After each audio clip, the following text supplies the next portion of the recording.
Thank you very much. It's quite difficult to see you all, so I'm going to give you a wave. If you give me a wave back so I know you can see me. Yes, okay, brilliant. It's lovely to not quite be in the room with you, but to be joining you tonight. And I hope you have a brilliant evening. It's great to be here. I should apologise in advance if I'm a bit croaky. I seem to have acquired some sort of horrible bug from one of my children. So I will try not to cough my way through this and just share a few reflections. But I know that the real business comes after this, so I won't take too much of your time. And I'll just say a few words about why I think imagination is so important to talk about. And it's so exciting to be part of this work in Hounslow and to hear what you're doing and to see how you're taking some of the stuff that we've been supporting and thinking about into practice and into reality. So yeah, privileged to be here. And I guess what I really want to focus on tonight is it's hope. It's talking about hope, not as a sort of fluffy, abstract idea, but something that is grounded and collective and deeply practical, as well as being vital for the times we find ourselves in. And for me, I see hope as something that grows when we are able to see a larger reality than the one that we find ourselves currently stuck in. And to be able to see that larger reality, we need imagination. That's why we need to talk about it. So I'm going to talk very briefly about four things tonight to kind of take you into the rest of your evening. The first thing I want to say is I think it's really critical, particularly in local government as a place that it both holds power and is deeply close to people's real lives. We have to resist the temptation, the overwhelming temptation sometimes to collapse into feelings of fatalism and apathy. We are living in really difficult times. We all know that rising hardship, climate crisis, polarization, division, a series of cascading and escalating crises, the polycrisis that seem impossible to entangle. It's so hard in that context not to collapse into fatalism, as I say, and it does seem that this context we find ourselves is shrinking our collective sense of what's possible. We see some really worrying statistics about a rise in fatalism, a sense that I think it's now more than 3/4 of us now think that our children will not have as good a life as we have had. And that is very worrying. Mark Fisher calls it capitalist realism, when it's easier to imagine the end of the world than the end of capitalism. Henry Giroux, an academic, talks about this being a disimagination machine, the idea that things can only be the way that they are now.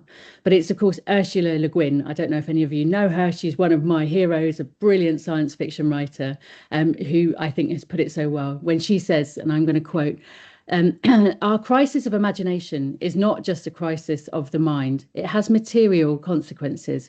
It narrows our view of progress and what is possible.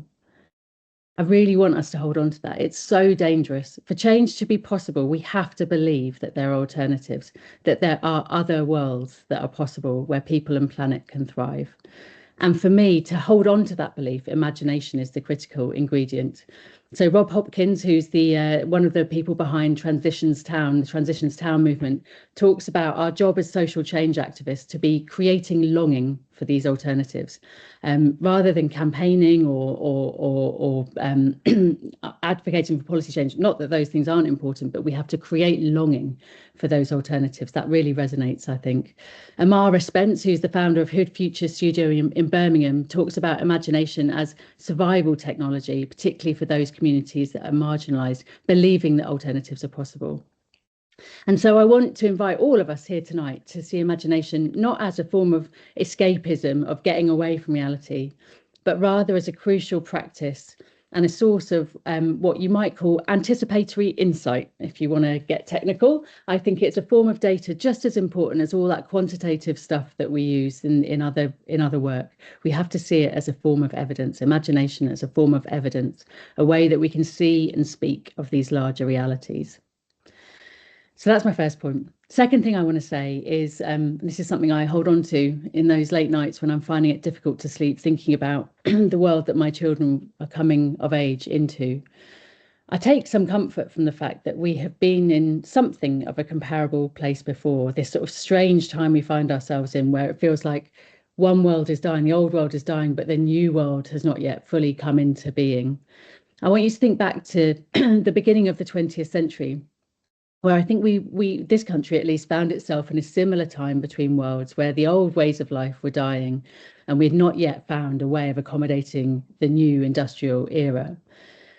Now, often now, when we look back at that time, we point to the Beveridge Report and the beginning of the welfare state in the 1940s as the start of a new chapter in the social settlement. But in reality, that report and the welfare state reforms that came in the 1940s didn't come from nowhere. It came from a generation of social pioneers experimenting, asking what if repeatedly, trying out many different things to understand how to accommodate this new industrial world that was so bewildering for so many of us. Experimenting with everything from free school milk to pensions, from insurance to lifelong education and collective childcare. These were the experiments, the seeds, the soil from which the welfare state grew. It didn't come from nowhere. And this experimental mindset is what we need to cultivate once more, the endless asking of what if. Now, arguably, it would have been better if we'd started doing this work 10 or 15 years ago, or even longer, but now is the next best time. So I think it's the soil we need to be thinking about. What is the soil that we are creating for alternatives to flourish and grow from?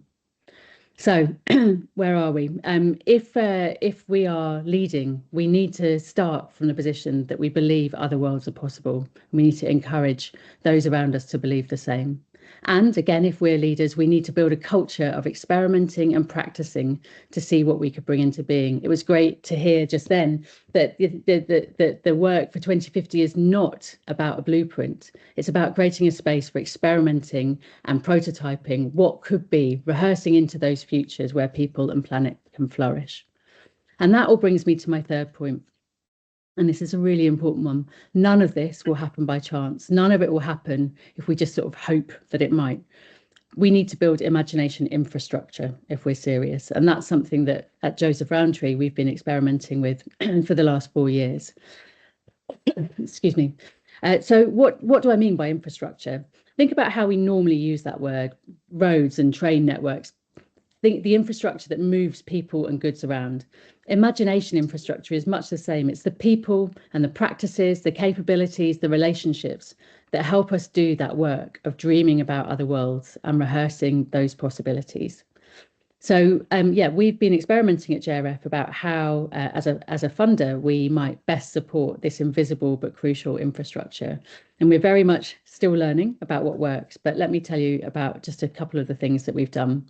The first, and that's the reason that I find myself here with all of you tonight, is the funding and support we've given to the collective imagination practice community. This is a wonderful initiative stewarded by our partners Huddlecraft and Canopy. And through the practice community, we have provided seed funding for over 90 experiments, tiny seeds with the potential for bigger ripples up and down the country. And I see these seeds as the work that's generating this anticipatory evidence of what might be. And what I find really exciting is when the practice community has started to marry those experiments and those prototypes with huddles like this one with local and central government, bringing those seeds into contact with people holding power to change systems and change things. So yeah, collective imagination practice community has been a wonderful experiment, and full of gratitude for those of you who've participated so fully in it, and we've learned so much with you. Secondly, we have funded the creation of the Imagination Toolkit. Now, if you haven't seen this, I really recommend it. It's a kind of open source library of global wisdom, covering everything from grief practices to ecological imagination to temporal exercises. And I suppose the rationale for creating this toolkit was that our view is that imagination is like a muscle. It needs training, it needs working out.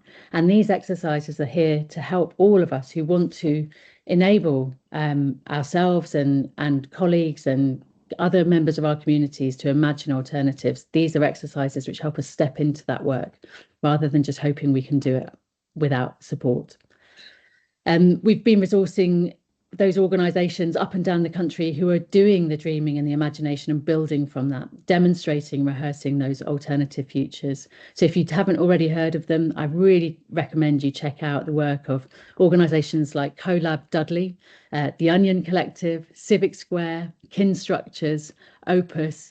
I'm sure Hounslow is going to be on that list as well. It's just wonderful seeing what happens when a group of people in local communities come together and ask that simple question: what if things were different?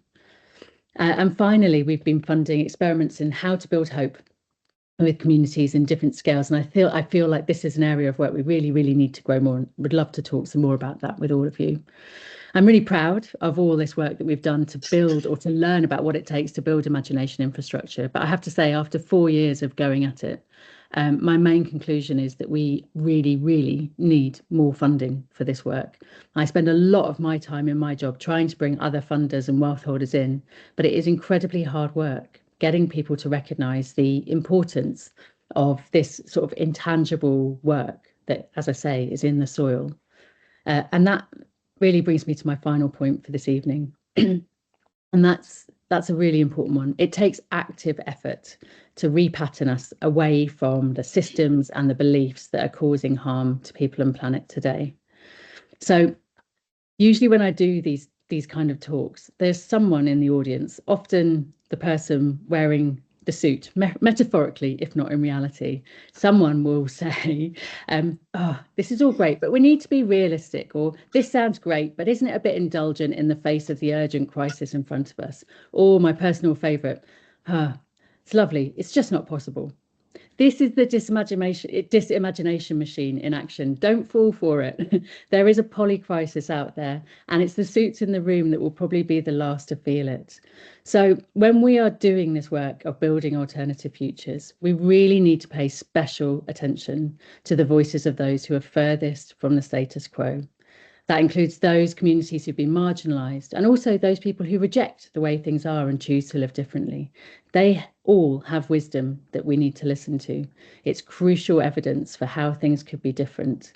And I think also, particularly from spaces of power, remember, don't ask people to share this wisdom in your language. Go to where they are and listen harder.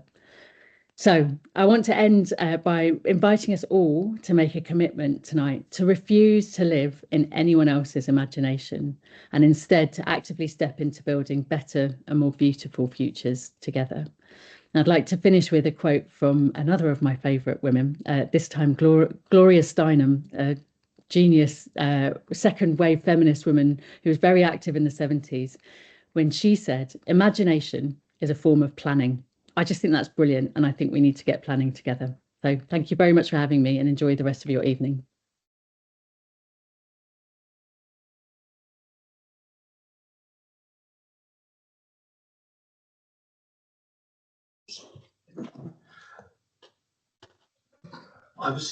Sophia, thank you so much. If you're still with us, I can't quite see you in the corner.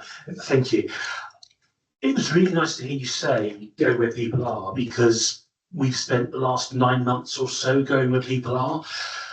The material you see on the walls has come from folks in schools, in community centres, in parks, occasionally in the Hounslow House, but mainly where people are rather than where the council might want them to be. And I guess that's one thing that makes Vision 2050 so incredibly grounded in the borough. It's not about the council, it's about Hounslow as a place. So thank you so much, Sophia. It really is appreciated. And I guess that the other point about how peculiar to try to design a mid-21st century set of solutions to mid-21st century problems using a model created by someone who was born in the middle of Queen Victoria's reign. There's something that needs to be done there. How do you make beverage work for 2050, not just 1950? So yeah, a round of applause for Sophia. Thank you very much. Thank you very much. I will leave you to it now, and enjoy the rest of your evening.